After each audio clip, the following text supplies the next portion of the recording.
Good morning, good afternoon, good evening. I hope everyone is doing well.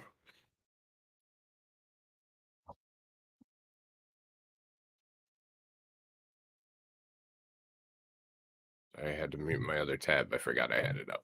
Um, Microwave is for rubber chicken. Huh. Okay, so the much anticipated and much pushed off because StreamYard was being a problem child. And then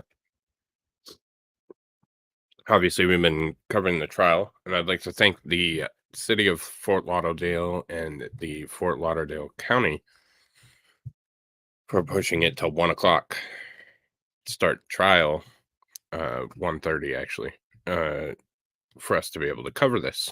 So, um, gonna start saying hi to everyone over on Rumble. We have Impish and Linda. Good to see you. Over here we have the great Kaiser Pineapple. Thanks for joining me last night, buddy. Kaiser was talking to me and then just left last night after the show. He just said, "Screw you, man. You're not even cool anymore." And he just X'd out of everything. So kind of rude if you ask me, but we'll deal with it. Impish, good to see ya.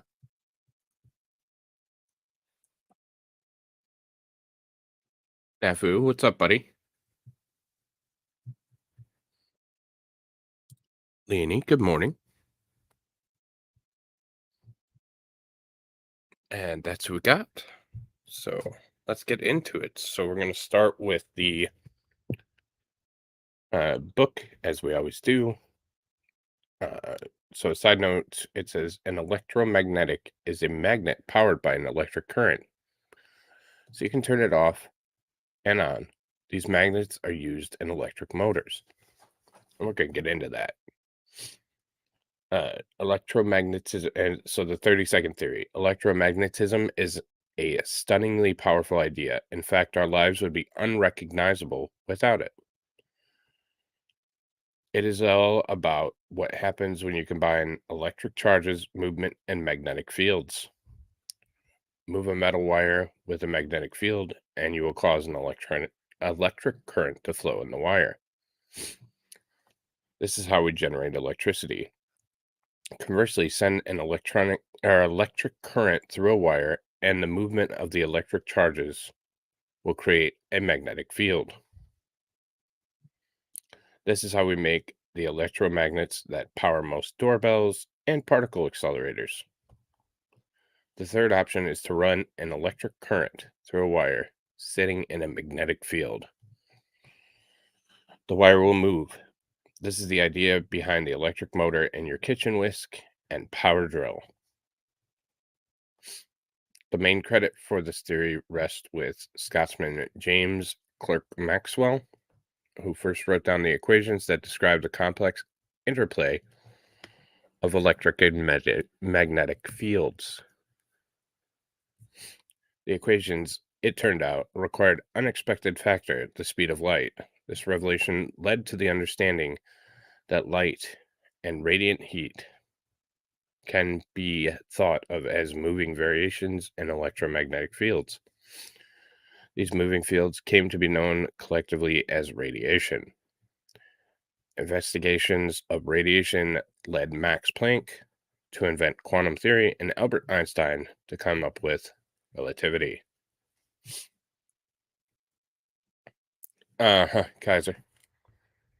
So related theories for this one are wave theory, which we have done recently, um, quantum field theory, which we'll get to, and unification, or an attempt at unification. Important people are that James Clerk Maxwell, Max Planck, and Albert Einstein. And it says, it's amazing to think that a flow of invisible particles and the effects of an invisible force field can power everything from a toy car to a supercomputer. And then we go over here, a 3-second thrash. A battery, a loop, a wire, and a magnet can provide a very moving experience. Ha, 3-minute thought. The formulation of quantum theory made it necessary to rewrite James Clerk Maxwell's equations on electricity and magnetism. The result was a new theory called quantum electrodynamics, or QED. Intriguingly, some parts of the theory had to be fudged with numbers that came from experience rather than pure theory.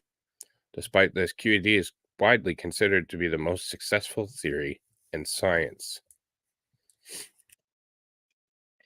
So, this is one of those ones where we could go a multitude of different ways. Um, a multitude of different ways. So, this is probably one of the most important theories that we have in our fundamental daily lives. So, electromagnetism is everything. It is MRI machines. It is uh, all kinds of different. I mean, everything. It's your computers. It's your lights. It's uh, televisions, cell phones. Every single thing uses electromagnetism and electromagnetic principles. Um, in the electronics age or the electric age, it's vital for our understanding. I'm trying to find. Uh,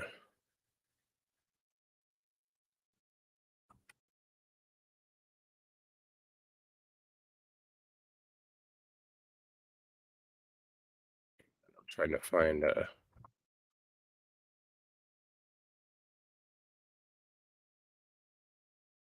Trying to find a specific video that I wanted to. Uh,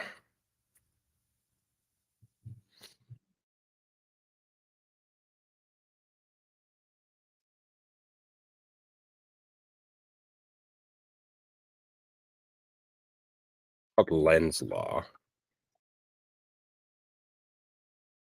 Trying to find a quick short that we can.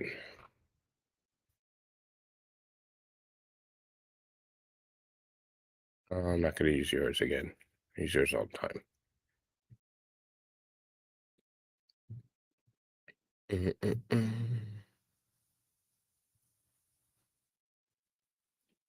See if this one works.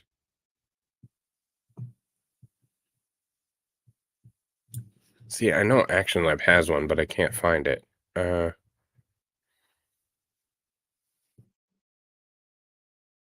No, we don't want to get in quantum locking. That seems like a bad idea. Faraday. Let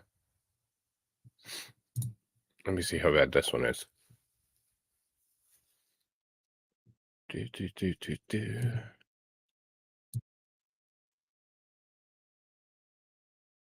Yeah, we should be able to do this one. So we'll watch a video and comment on it and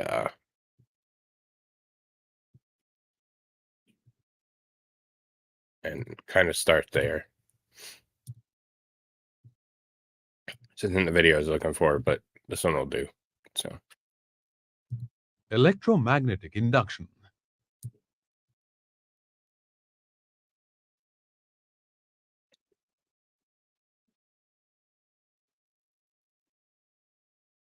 yeah, what's In this lesson, we shall learn about electromagnetic induction. yes, Legos 8:30 right here.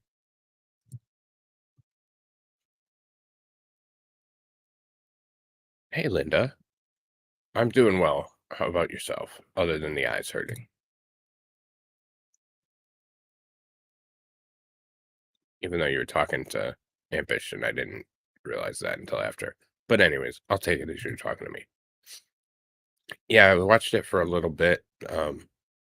Seems like defense guy finally got fiery. Finally woke up a little bit, but The phenomenon of electromagnetic induction can be demonstrated by an experiment.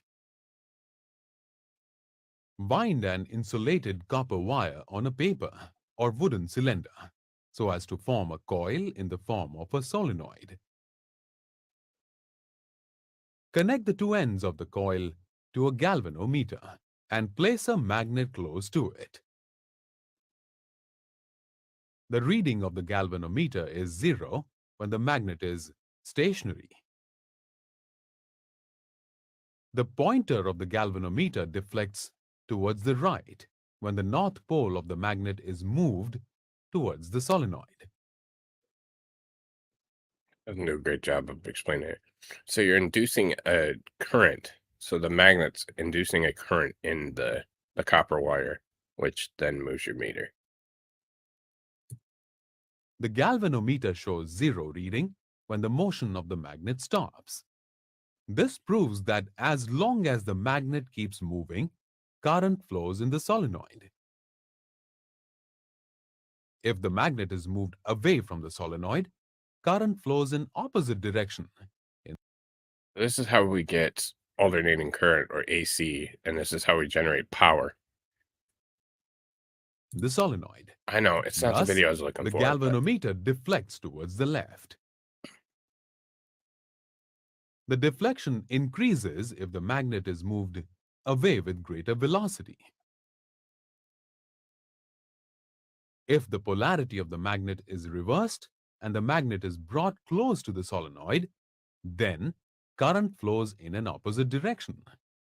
The galvanometer accordingly turns towards the left. what's up, Jonathan? Faraday observed that current flows in the coil. So, and this is how we get to electric motors. I don't know that we're gonna keep listening to this guy. He's not as yeah. Screw this guy. I'll explain it myself. I think I do a better job. So that's how we make electric motors. So we spin a magnet around a coil. Um, and that's the most effective way to alternate that current, or induce that current moving back and forth between polarity of magnet. So uh so we'll get into a little bit of this. And like I said, electromagnetics, you can go so many different ways, and our understanding of it is so elementary at this point, that if anybody is interested in science, or is has children that are going into science, study electromagnetics. Like, it doesn't get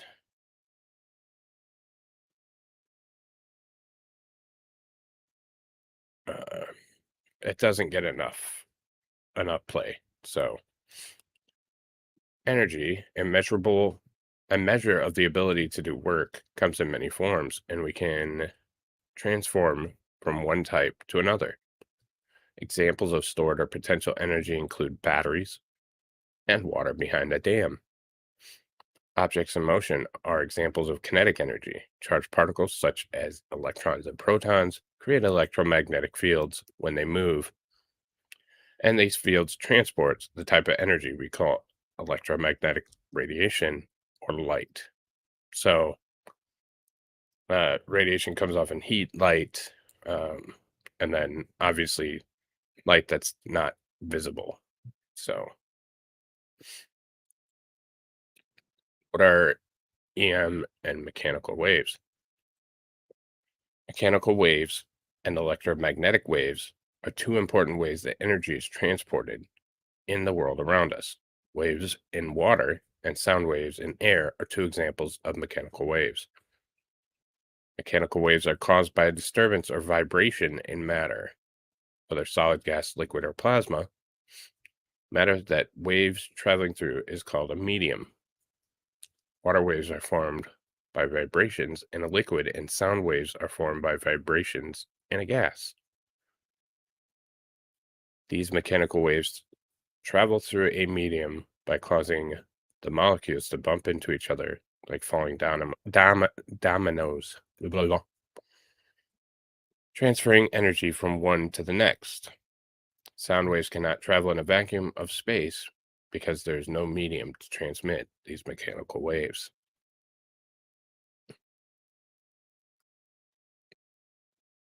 So electromagnetic waves. Electricity can be static, like the energy that you make your hair stand on end. Magnetism can also be static, as it is in a refrigerator magnet. A changing magnetic field will induce a changing electric field and vice versa. The two are linked. These changing fields form electromagnetic waves. Electromagnetic waves differ from mechanical waves in that they do not require a medium to propagate. This means that electromagnetic waves can travel not only through air and solid materials, but also through the vacuum of space. In 1860 and 70s, a Scottish scientist named James Clerk Maxwell developed a scientific theory to explain electromagnetic waves. He noticed that electric fields and magnetic fields can couple together to form electromagnetic waves. He summarized this relationship between electricity and magnetism into what are now referred to as Maxwell's equations. So they connect. So this is your magnetic field lines, this is your electric field lines, and you can make a whole wave when you keep them together. Uh, Heinrich Hertz. Hertz. Everybody's heard of Hertz. A German physicist applied Maxwell's theories to the production and reception of radio waves. The unit of frequency of a radio wave, 1 cycle per second, is named Hertz in honor of Heinrich Hertz. His experiment with radio waves solved two problems. First, he had demonstrated in concrete what Maxwell had only theorized. Well, Maxwell didn't have. Maxwell was also, quite a bit before him. That the velocity of radio waves was equal to the velocity of light. This proved that radio waves were a form of light. Second, Hertz found out how to make electric and magnetic fields detach themselves from wires and go free as Maxwell's waves, electromagnetic waves. We're not getting into the waves or particles. We did that before. Not doing that. The terms light, electromagnetic waves, and radiation all refer to the same physical phenomena, electromagnetic energy. This energy we can describe as a frequency, wavelength, or energy. All three are related to mathematically, such that if you know one, you can calculate the other two. Radio and microwaves are usually described in terms of frequency, hertz, IR and visible light in terms of wavelength, meters, and X-rays and gamma rays in terms of energy, electron volts. This is a scientific convention that allows the convenient use of units that have numbers that are neither too large nor too small.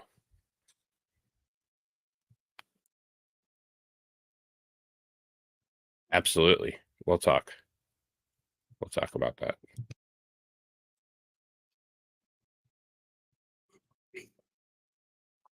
I talked about that. Electromagnetic waves have crests and troughs similar to those in ocean waves. The distance between the crests is the wavelength. The shortest wavelengths are just fractions of the size of an atom, while the longest wavelengths scientists currently study can be larger than the diameter of our planet.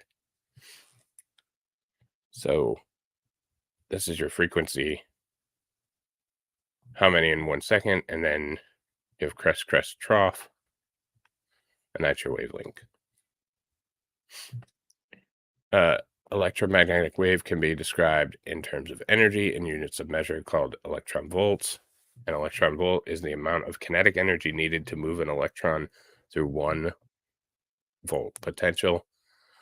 Moving along the spectrum from long to short wavelengths, energy increases as the wavelength shortens. Consider a jump rope with its ends being pulled up and down. More energy is needed to make the rope have more waves.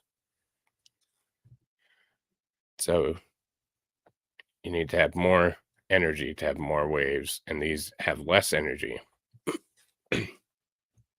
Now, where that impacts is, um, you need more energy to do things like go through our atmosphere or go through different mediums. So,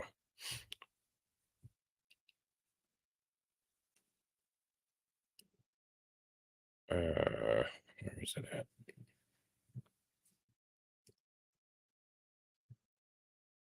How is that?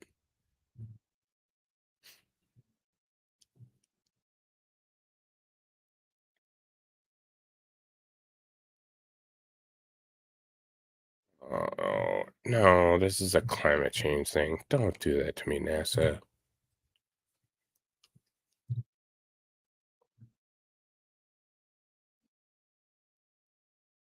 Oh, we talked about this already. There's your magnetic field and your wavelength, and this makes a current. This is not the one I. Hang on.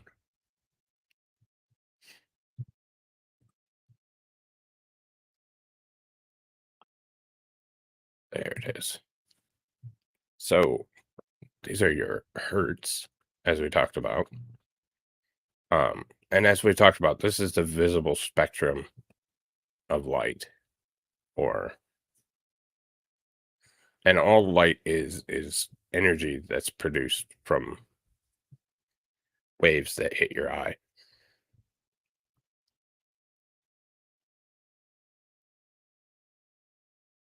No, Jonathan. So then you have infrared and microwave and radio waves.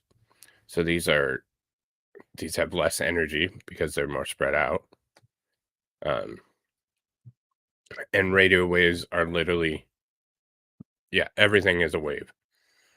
Radio waves are just that. They produce radio signal. Microwaves are like in your microwave, but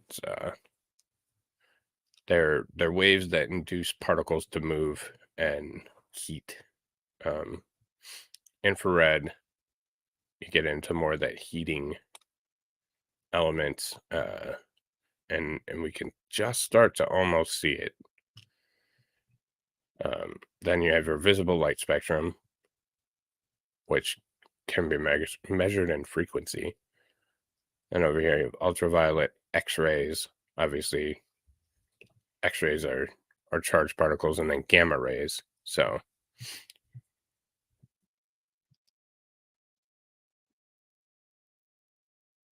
no, we don't want quantum properties. God, I'm trying to stay away from quantum physics. Yet. Trying to stay away from quantum physics, and it's difficult. Let's see. That sounds better.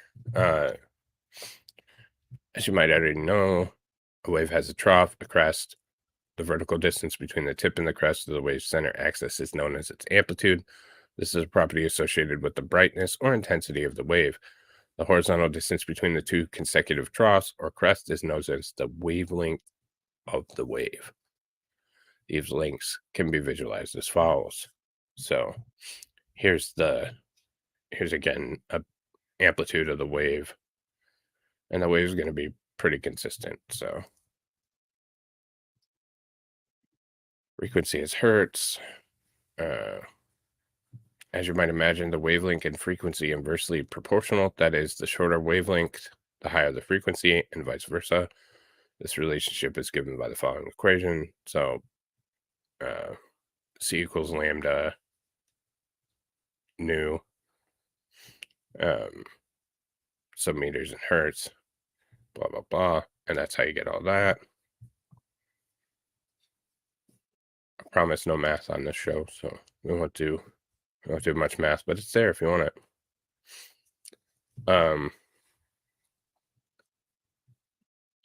More math. Here's the spectrum again. So this one breaks it down even a little bit better and more accurate. So This is the one I was looking for. So you have long radio waves, and we have our AM and FM bands. So this is what we hear. Then in microwave are our UV. So that's what comes off the sun and makes you have a sunburn. What's up, Stevie? I don't know. Are you orange?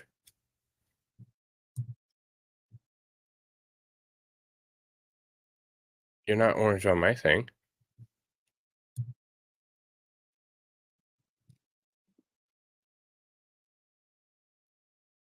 And then here's our wavelengths. So I'm trying to avoid quantum so bad. Energy of photon. Okay, so now we're going to go back to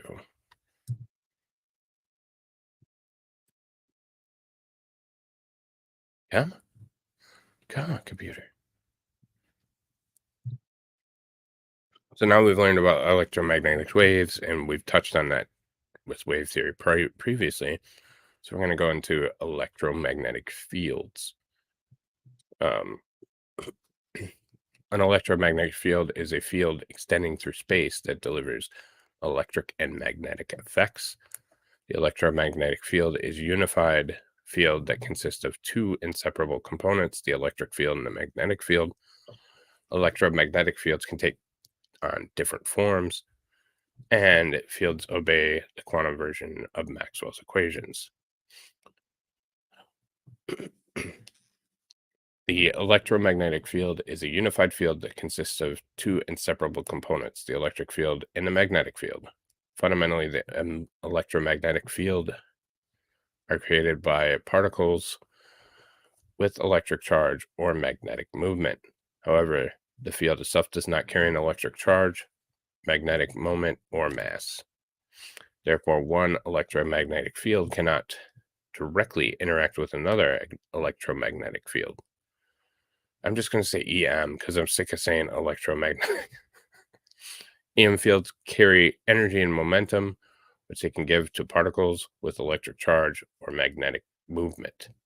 In high energy events, electromagnetic fields can create or destroy particles.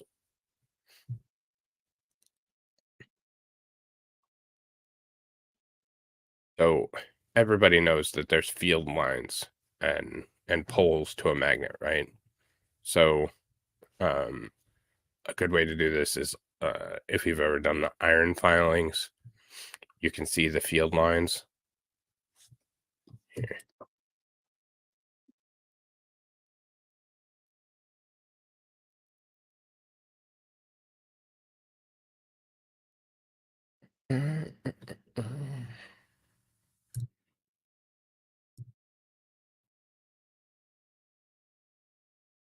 Why is my internet being so slow today? It's driving me insane. So if you put if you put filings on a table, and then it's best to put like a piece of paper over it and actually hide the magnet. You can see all these field lines. These are the lines that interact and create that field. I can't even say magnet anymore.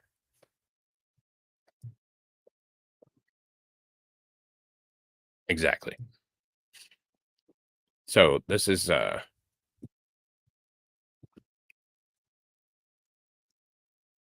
you guys sidetrack me so well every time. So one of the things that's so we'll see if we get into it. If not, I'll go back to that. Types of electromagnetic fields, man bun. In general, the electromagnetic field can take on 5 forms. Electrostatic fields, in which the electric field is not changing, and the magnetic field is also so weak that it can be ignored. An example is a field surrounding a statically charged sock. So this is why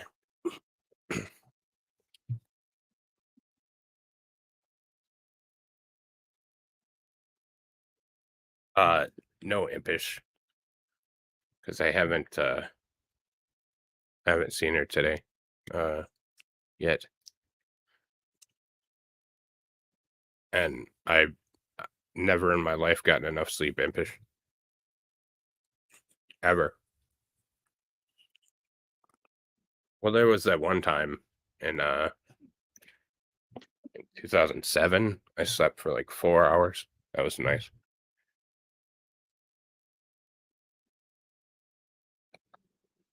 I just can't say electromagnetic over and over again. Magnetic static fields, in which the magnetic field is not changing and the electric field is so weak that it can be ignored. Example is a field surrounding a motionless refrigerator magnet. Exactly. Thank you, Kizzy. I love electromagnetics so much. Like, it's probably one of my favorite things. Uh, electroquasostatic fields, in which both the electric field and magnetic field are gradually changing and the electric field dominates. An example is a field inside a computer keyboard.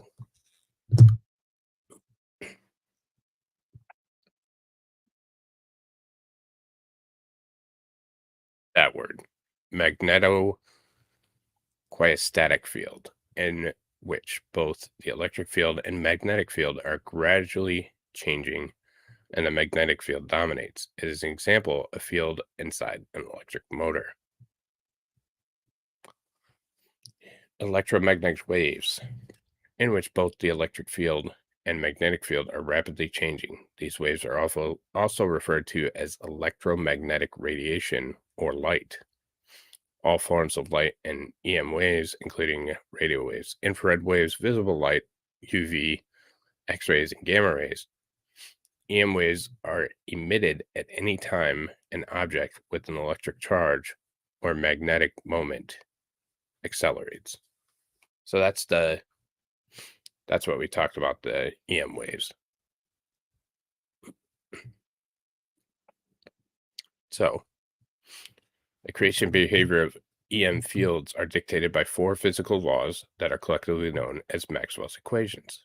I'm focusing, Jude.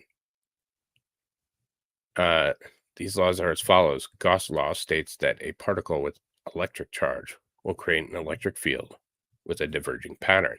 And that's that blue and red that we saw.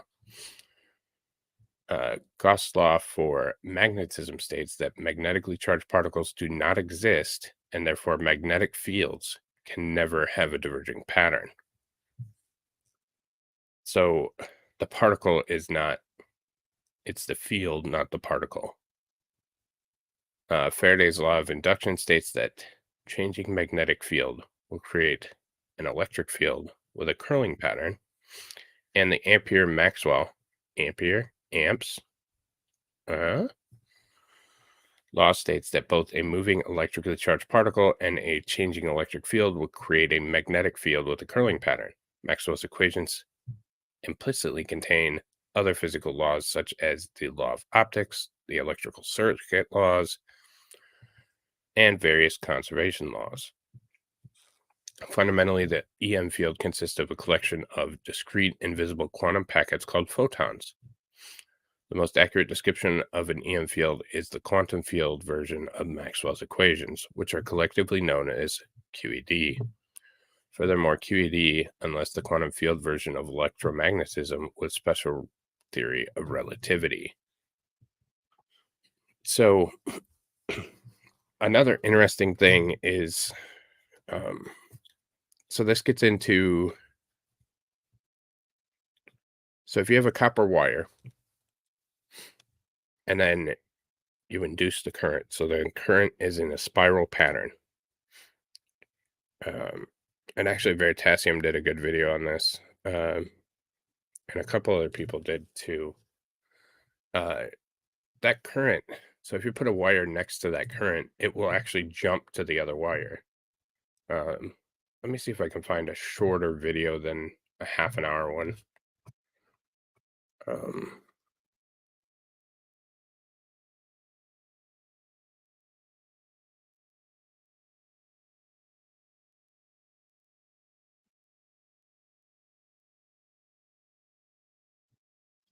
What I'm looking for? This I'm looking for.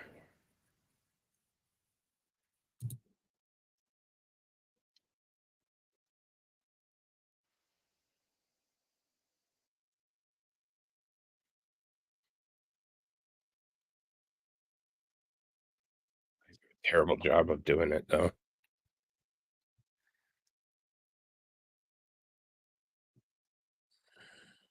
So an electric wire can induce current in a wire that isn't connected to electricity. So, uh, I'm looking for something specific, and I'm gonna grab some toys because I wanna play with stuff. No, that's the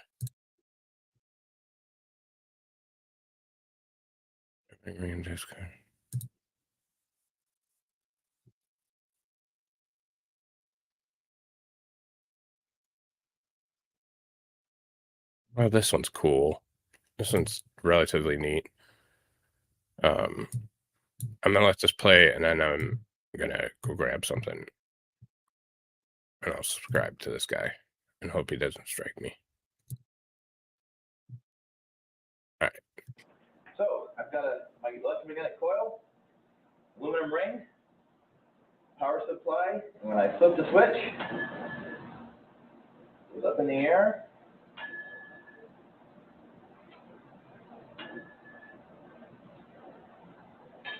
And then we will dip it in liquid nitrogen, make it cooler for a couple of seconds, and probably going to have to zoom out on the camera, so we'll find out. Okay, so I've got it in liquid nitrogen, put the ring in the coil, and we hit the ceiling.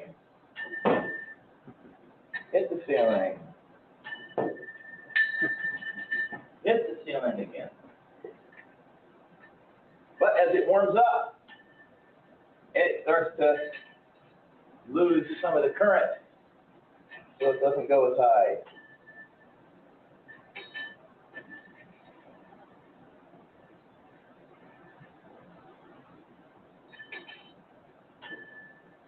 All right. Okay, I'm going to try the same thing with a copper ring this time, which is a little heavier, but it conducts electricity a little bit better.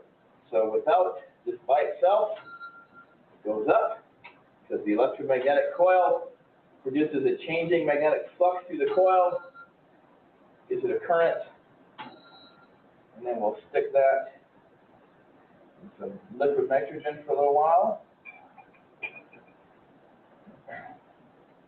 Let it cool down.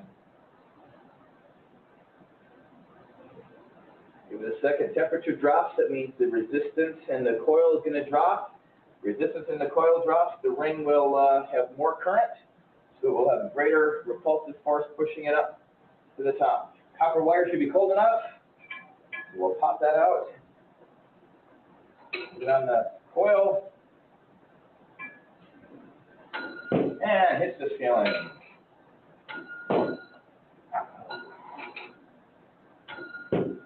Hit the ceiling. If I can make it. Wow, that's got some force to it. It's our finger. Make that stuff melt. Warm it up. Still very cold. And it's got some force. It's very cold. But not quite enough to make it hit the ceiling.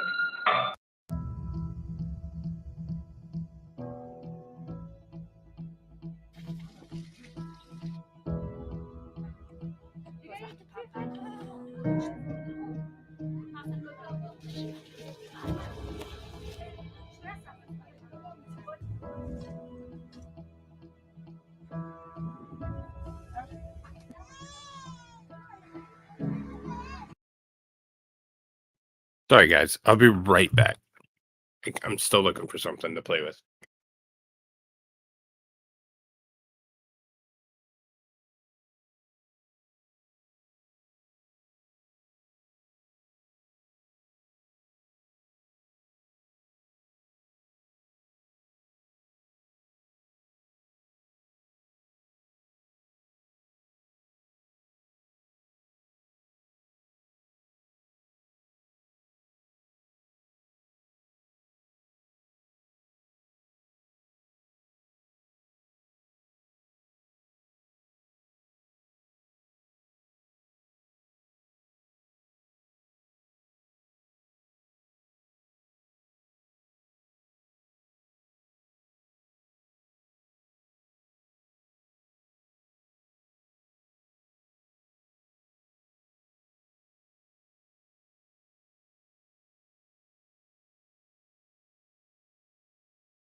Okay, thank you for your patience. I apologize for that.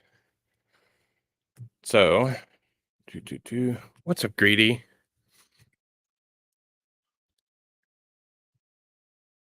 And X-Comer, what's up, buddy?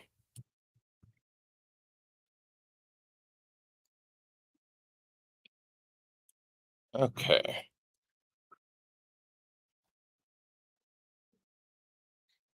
So I'll start with this guy, because this illustrates what I was talking about. So this is out of don't ever play with these at home. They're very dangerous. This is out of a microwave.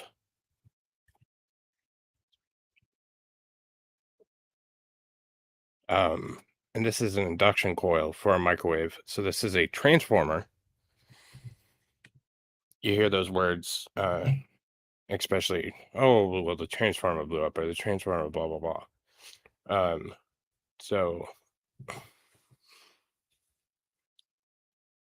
the electricity comes into one coil, and these coils, this thing is wet because I was waiting for it to discharge so I didn't electrocute myself. So this wire and this wire, this is a packet of wires. This is your high voltage side. They don't ever connect, but your power comes into this side, and it creates a coil and a field, magnetic field, that induces it into this side. And it depends on the windings. So this has, let's say, 150 windings.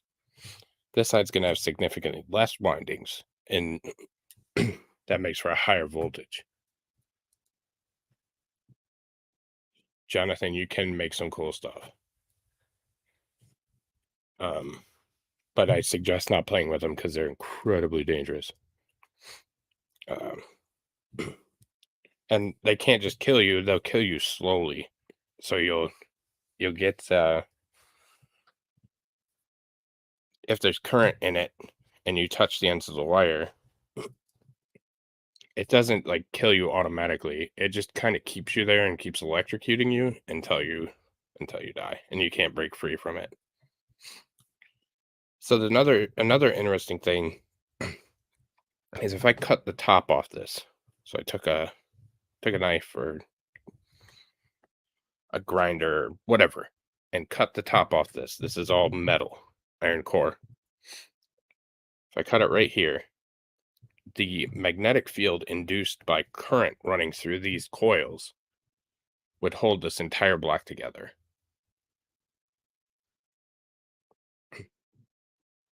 So that's really interesting. So that's an illustration of it, both making an electronic field as well as a magnetic field. And I didn't even check to see if that was discharged. So I'm glad it was. Could have been bad. Could have saw me die right on camera.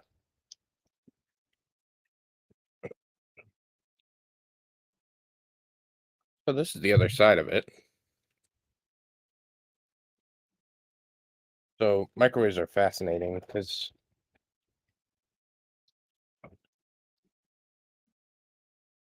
they can do, there's some cool technology going on in them. So this is the other side. So you're inducing that high voltage current, exciting the particles, and getting the microwaves from the highly charged thorium. So you're inducing the current into here, and that's inducing a magnetic field which radiates those particles from inside, and that's what excites the particles in your microwave, and then your food gets warmer because as particles move and get excited and start moving around, they heat up. That's the whole science behind a microwave. But so that's the other side of it. So cathode diode, so it's basically running electricity through it on opposite ends, inducing that magnetic field and radiating your particles. Here's another. This is an electric motor. Or is this the magnetic one? I don't. No, that's an electromagnet. So, okay, that's what this one is. Sorry, I just have too much crap. So, all right, Greedy. See you in a minute, buddy.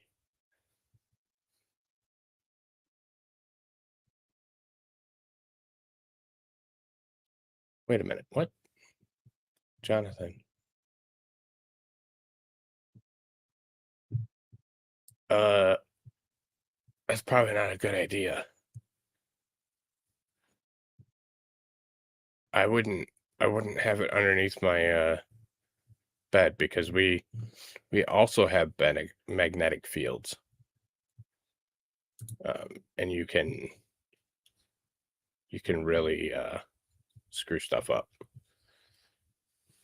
So this is a magnetic coil.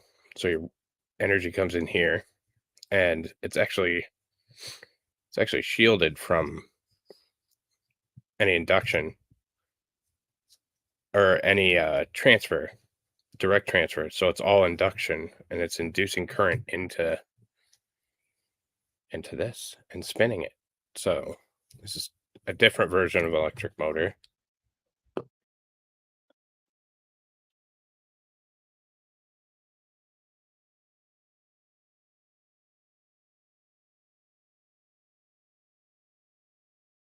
And this is the traditional electric motor that many people have or have seen. So there's some magnets in there, and then there's an electric coil. I don't know if I can get this damn thing off. It's just a little hobby motor. Hang on. This is what we have snippers for.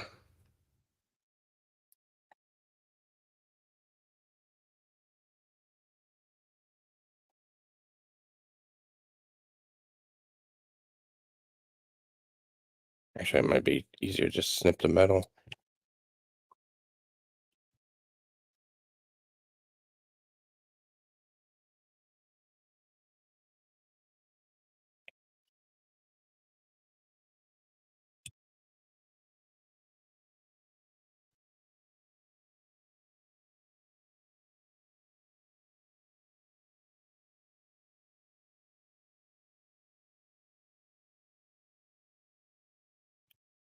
There we go.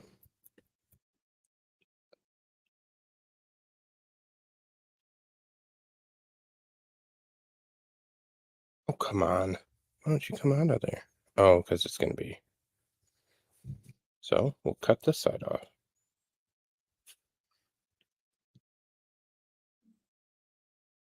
Everything can be fixed by cutting parts off.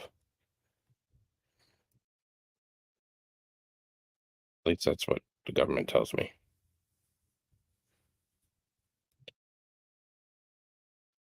Cutting parts of our budget. There we go. So you have your electric windings.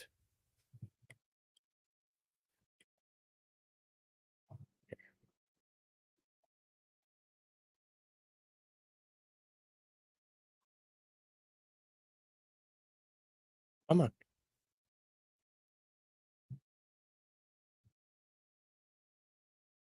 God, my camera hates this background. I should get rid of this. I should put my other one up. But so you have these electric windings that are wound, obviously. And then you have permanent magnets inside of here. These black things. I don't know that they'll come out. Maybe.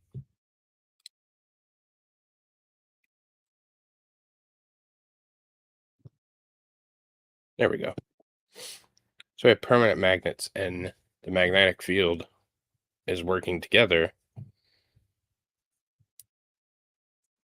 And you have these iron pieces to help it.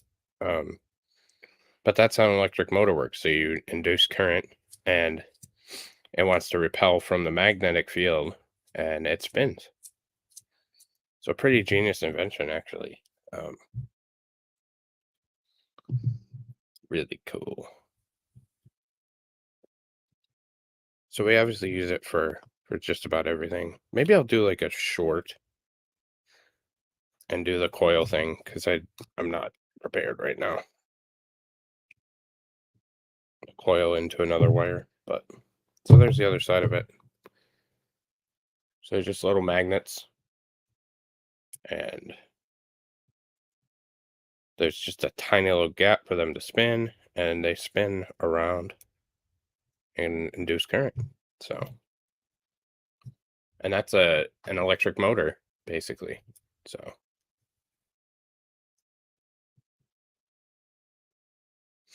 I've been zapped so many times, it's crazy. It's kind of but I don't want to get too far off the rails and make this about electricity. Plus, we're getting very close to the hour, and I have to go hang out with Hayden. Watch the XXX Tentacion trial. But, so yeah, that's basically it. And it's obviously magnetic because it sticks to the metal. So.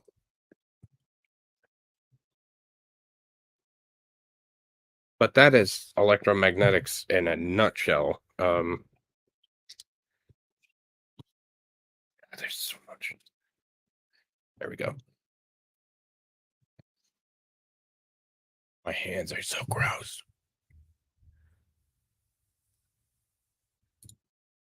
Well, your name is Brain Free Zone, but I appreciate you stopping by, buddy.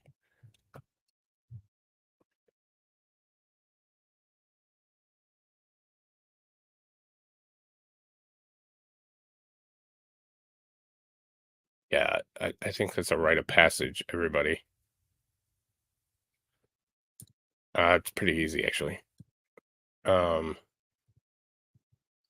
So the last thing I wanted to do was Earth. Oh shit, it's the wrong side. I mean, shoot, it's the wrong side.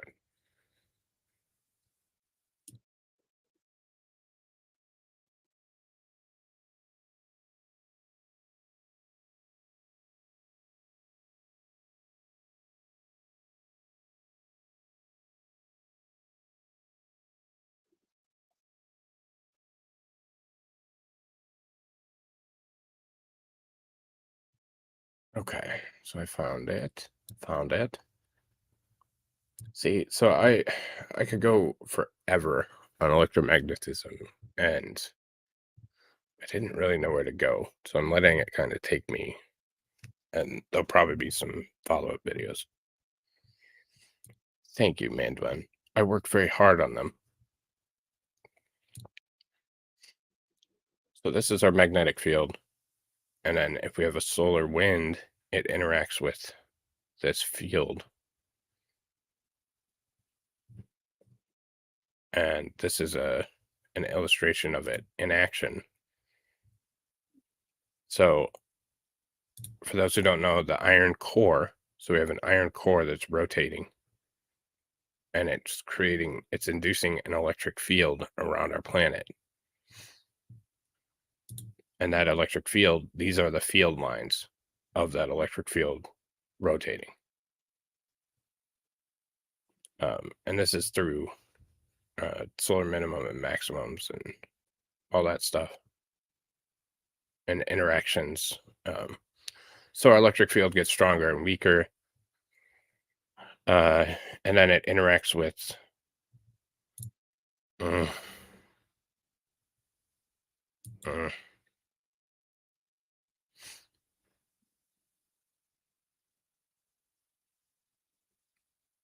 I know you're trolling, so I'm not going to be upset about it, but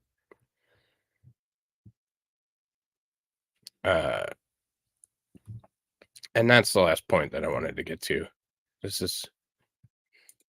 It makes these beautiful, beautiful northern lights. Beautiful northern lights. Well, that's what I'm saying. I mean, there's so many places you could go with it. So I'm just trying to Just trying to touch on the surface of it. Yes.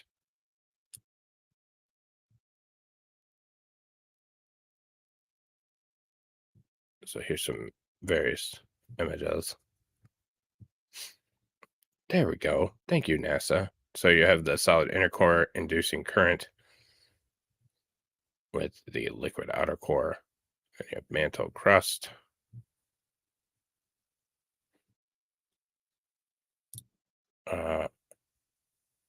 They don't have southern lights because of the way the orientation of the Earth and the solar winds hitting it, so they miss out. That is a ball inside of another ball. Go for it.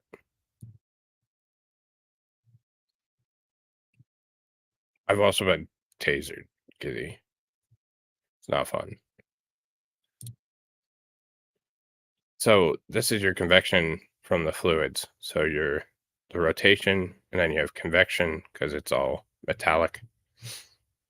That causes electric field lines, and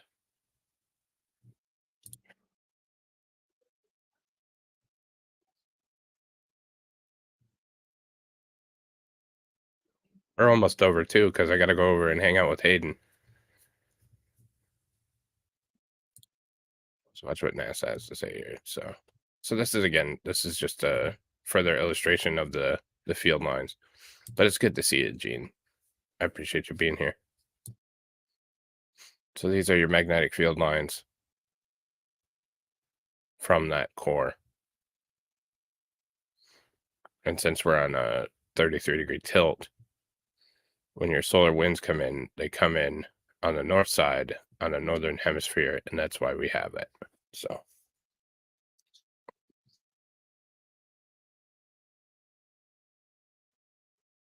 I said whenever.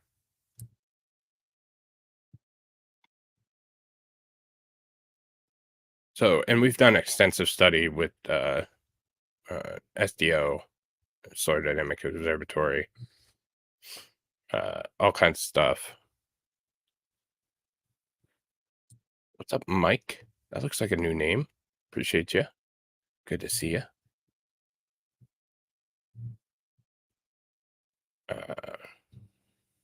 And there are this goes into the things that separate it. Like I said, I could go on forever about this specific one.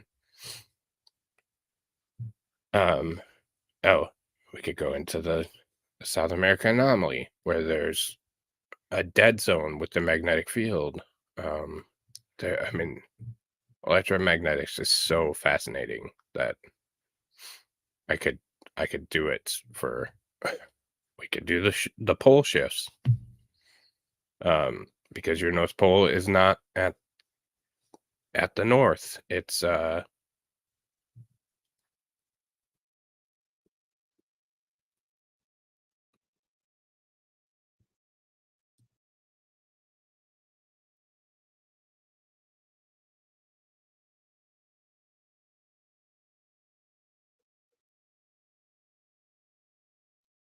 I've never heard of Southern Lights. Are you being for real, or are you just messing with me? Tesla invented so much. Oh, the macro is beautiful. Space and the ability to harness. Oh, possibilities are endless.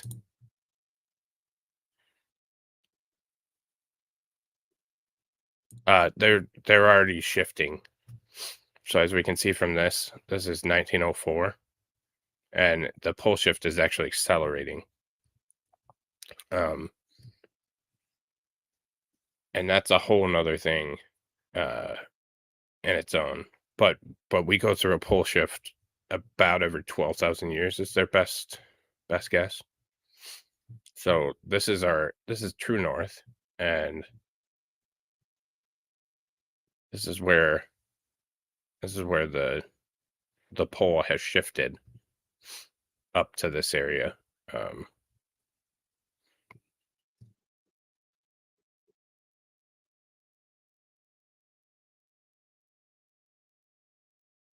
183 times in the last 83 million years. See, NASA says 300,000. I disagree with that. But even on NASA's account, 300,000, and the last took place about 780,000 years ago.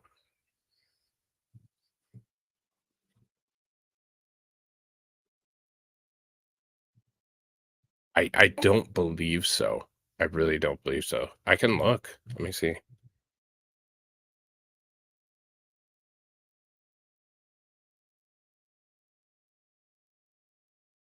That's the South Pole, Southern Hemisphere.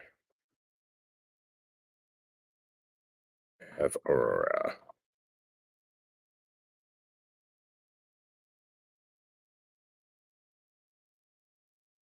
Oh, okay. I stand corrected. I didn't know that.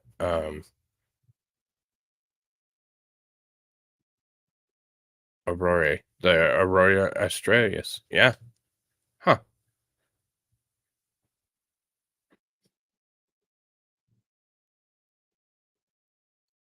That's interesting. Huh. I'll have to look into that because magnetic fields.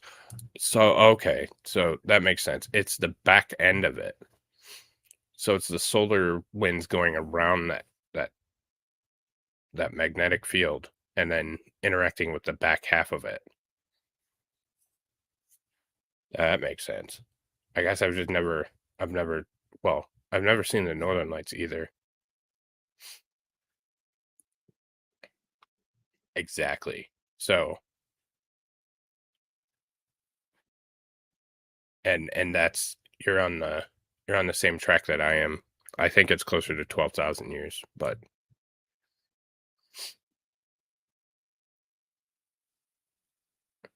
yeah, we've been on the Earth, or we've been aware of what's been happening on the Earth for such a small amount of time.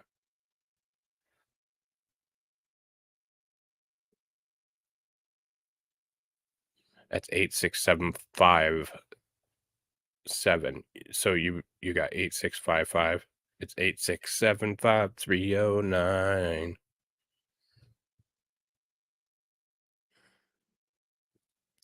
The lights is the solar radiation interacting with our magnetosphere. So it's the solar radiation interacting with the magnetic field and it causing it to release photons, so visible light energy. I went out multiple days and could not see them. Yeah, and that's the poles are shifting right now. We can get into that too, for sure.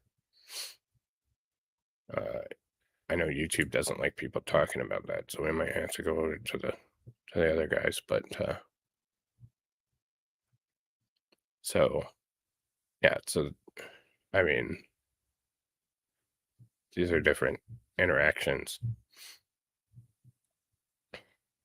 And so this is what it looks like during a reversal. It's a mess. Geomagnetic excursions. We can go into that. Maybe we'll do that at some point, and we'll just do that because then I have more time to.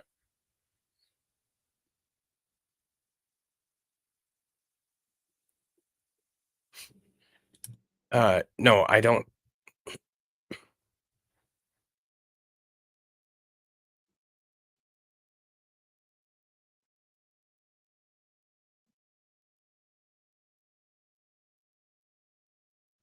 Photons are right. They're a particle. They're a massless particle in the quantum. I'm trying to keep quantum and regular away from each other, Brian. So we're just starting to learn regular. So I'm trying to keep the two apart. But but yeah, they're a massless particle. So it's an interaction that then you see the EM radiation, which is produced in a visible light. So I do not take the number of years as gospel. I think it's a good space that we could potentially be at, but I don't think it's going to be exactly 12,000 years. I think it's a good place to go off from, mixed with things that we're seeing, and that sort of thing. So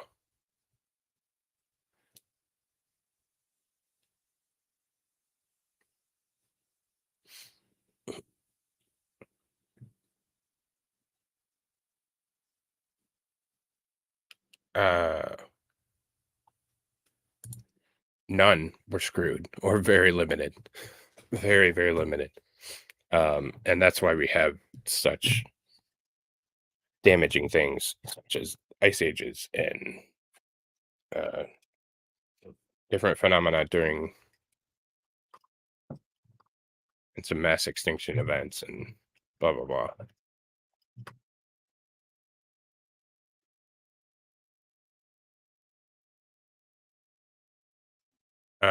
Because you got the best, and now it's like everything else. So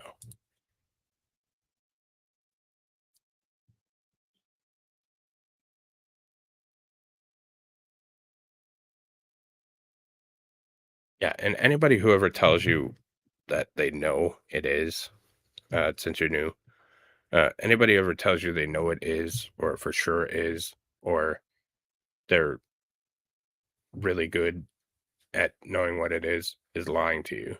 I don't ever claim to know anything. I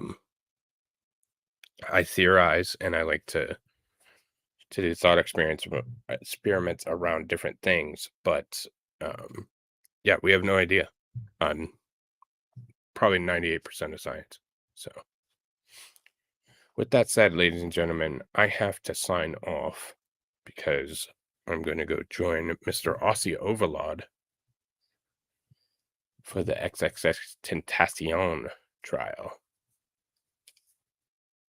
We did. We get better, and we evolve, and we get clear thinking on certain things. So, but I thank everybody for stopping by, learning something. We will be over on Ozzy's channel until the end of that trial. So,